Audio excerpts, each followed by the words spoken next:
ಜಿಎಸ್ಟಿಯಲ್ಲಿ hotel ಉದ್ಯಮದ ಮೇಲೆ ಅಧಿಕ ತೆರಿಗೆಯನ್ನು ವಿಧಿಸೋಕೆ ಮುಂದಾಗಿರುವುದನ್ನು ವಿರೋಧಿಸಿ ಹೋಟೆಲ್ ಮಾಲೀಕರ ಸಂಘಟನೆಗಳು ಪ್ರತಿಭಟನೆ ಮೂಲಕ ತಮ್ಮ ವಿರೋಧವನ್ನು ವ್ಯಕ್ತಪಡಿಸುತ್ತವೆ.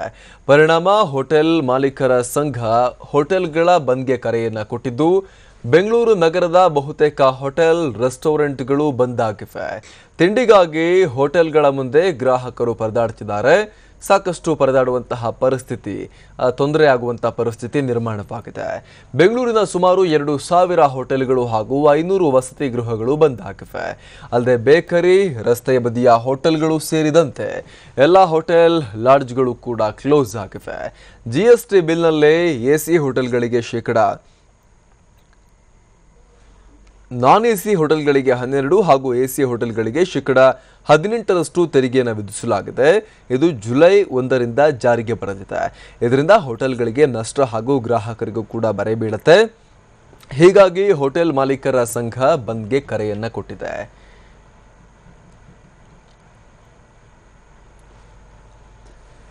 ಬೆಂಗಳೂರಿನ ಎಲ್ಲ ಹೋಟೆಲ್ಗಳು ಬಹುತೇಕ ಇವತ್ತು ಬಂದ್ ಆಗಿರುವಂಥದ್ದು. ಹಾಗಾಗಿ ಬೇರೆ ಬೇರೆ ಕಡೆಯಿಂದ ಬರುವಂತಹ ರಾಜಧಾನಿಗೆ ನಿತ್ಯವೂ ಕೂಡ ಸಾವಿರಾರು ಜನ ಬರ್ತಾರೆ. ಬೆಳಗ್ಗೆ ಕೂಡ ಸಾಕಷ್ಟು ಸಂಖ್ಯೆಯಲ್ಲಿ ಜನ ಬಂದು ಲ್ಯಾಂಡ್ ಆಗ್ತಾರೆ. ಹಾಗೆ ಎಷ್ಟೋ ಜನ ದಿನನಿತ್ಯ ಆಫೀಸ್ಗೆ ಹೋಗೋಕ್ಕೂ ಮುಂಚೆ ಹೋಟೆಲ್ಗಳಲ್ಲೇ ಬ್ರೇಕ್ಫಾಸ್ಟ್ಗೆ ಅವಲಂಬಿಸಿರ್ತಾರೆ. ಆದರೆ ಅವರಿಗೆಲ್ರಿಗೂ ಕೂಡ ಬಹಳ ಸಮಸ್ಯೆ ಆಗಿದೆ.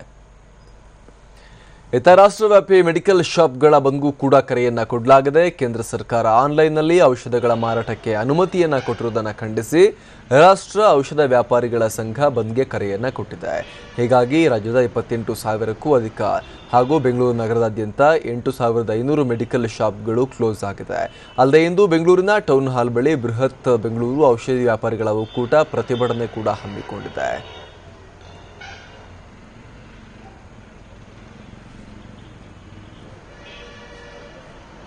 ಹೋಟೆಲ್ ಮಾಲೀಕರುಗಳ ಸಂಘದ ಪ್ರತಿಭಟನೆ ಒಂದು ಹಂತಕ್ಕೆ ಅದನ್ನು ಪರಿಗಣಿಸಬಹುದಾದರೂ ಕೂಡ, ಯಾಕಂತ ಹೇಳಿದ್ರೆ ಅಲ್ಲಿ 12% ಮಾಡಲಾಗಿದೆ, ನಾನ್ ಎಸಿ ಹಾಗೂ ಎಸಿಗೆ 18% ಮಾಡಲಾಗಿದೆ.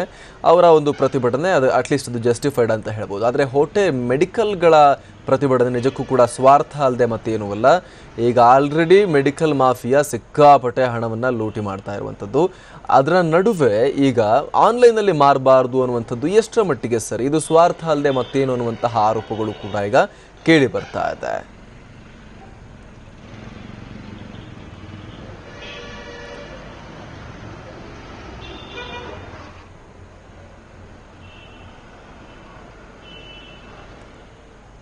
ನಾವು ದೃಶ್ಯಗಳಲ್ಲಿ ಗಮನಿಸ್ತಾ ಇದ್ದೀವಿ. ಬೆಂಗಳೂರಿನ ಆಲ್ಮೋಸ್ಟ್ ಎಲ್ಲ ಹೋಟೆಲ್ಗಳು ಕೂಡ ಬಂದಾಗಿವೆ. ಮೆಡಿಕಲ್ ಶಾಪ್ಗಳು ಕೂಡ ಆಲ್ಮೋಸ್ಟ್ ಎಲ್ಲವೂ ಕೂಡ ಬಂದಾಗಿವೆ. ಯಾವುದೇ ಮೆಡಿಕಲ್ ಶಾಪ್ಗಳು ತೆರೆದಿಲ್ಲ. ಈಗ ನಮ್ಮ ಪ್ರತಿನಿಧಿ ಪ್ರತಿಮಾ ಈಗ ಲೈವ್ ಇದ್ದಾರೆ. ಪ್ರತಿಮಾ, ಇವತ್ತು ಮೆಡಿಕಲ್ಗಳು ಕೂಡ ಬಂದ್, ಹಾಗೆ GSTಯ ಟ್ಯಾಕ್ಸ್ ಸ್ಲ್ಯಾಬನ್ನು ವಿರೋಧಿಸಿ ಇವತ್ತು ಹೋಟೆಲ್ಗಳು ಕೂಡ ಬಂದ್ ಮಾಡಿ ಪ್ರತಿಭಟನೆ ಮಾಡ್ತಾ ಇರುವಂಥದ್ದು. ಸದ್ಯ ಏನೆಲ್ಲ ದೃಶ್ಯಗಳು ನಿಮಗೆ ಕಂಡು ಬರ್ತಾ ಇದೆ? ಸಂಪೂರ್ಣವಾಗಿ ಬಂದ್ ಆಗಿರೋದ್ರಿಂದಾಗಿ ಯಾವ ರೀತಿ ಸಮಸ್ಯೆ ಉಂಟಾಗಿದೆ?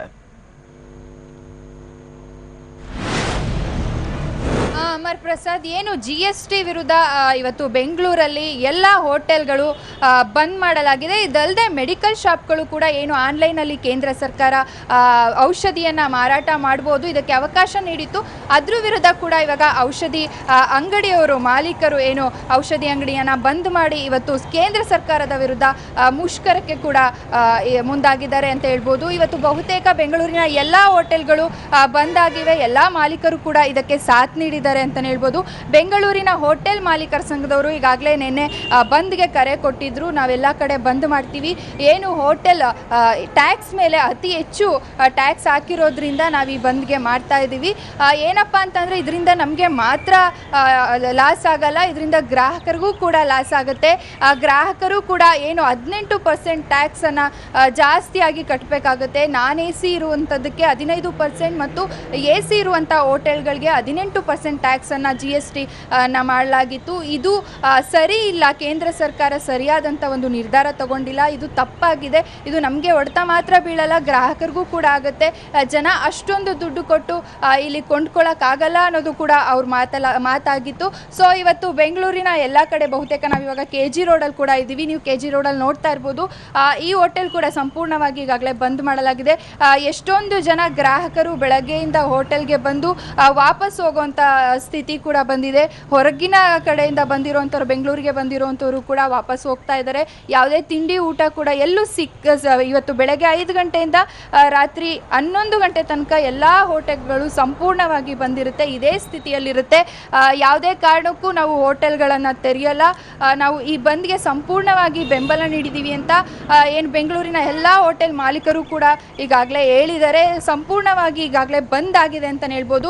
ಇನ್ನು ಮೆಡಿಕಲ್ ಶಾಪ್ ವಿಚಾರಕ್ಕೆ ಬಂತು ಅಂದರೆ ಆನ್ಲೈನ್ ಮೂಲಕ ಏನು ಕೇಂದ್ರ ಸರ್ಕಾರ ವ್ಯಾಪಾರ ಮಾಡ್ಬೋದು ಅನ್ನೋ ಒಂದು ಅವಕಾಶ ಕೊಟ್ಟಿತ್ತು. ಇದರಿಂದ ಬೆಂಗಳೂರಲ್ಲಿ ಸುಮಾರು 8,500 ಮೆಡಿಕಲ್ಗಳು ಈಗಾಗಲೇ ಬಂದ್ ಆಗಿವೆ. ಆದರೆ ಸರ್ಕಾರ ಏನು ಸರ್ಕಾರಿ ಮೆಡಿಕಲ್ ಶಾಪ್ಗಳಿರುತ್ತೆ ಅದು ಮಾತ್ರ ಬಂದ್ ಆಗಿಲ್ಲ. ಅಲ್ಲಿ ಜನ ಯಾವುದೇ ಒಂದು ಮೆಡಿಸಿನ್ನ ಕೊಳ್ಬೋದಾಗಿದೆ. ಅದನ್ನು ಬಿಟ್ಟು ಬೆಂಗಳೂರಿನ ಎಲ್ಲ 8,500 ಮೆಡಿಕಲ್ಗಳು ಬಂದಾಗಿವೆ. ದೇಶಾದ್ಯಂತ ಎಲ್ಲ ಮೆಡಿಕಲ್ ಕೂಡ ಇವತ್ತು ಬಂದ್ ಮಾಡಿ ಕೇಂದ್ರ ಸರ್ಕಾರದ ವಿರುದ್ಧ ಒಂದು ಘೋಷಣೆ ಸಾರ್ತಾ ಇದ್ದಾರೆ ಅಂತಲೇ ಹೇಳ್ಬೋದು. Amar Prasad. Thank you Pratima.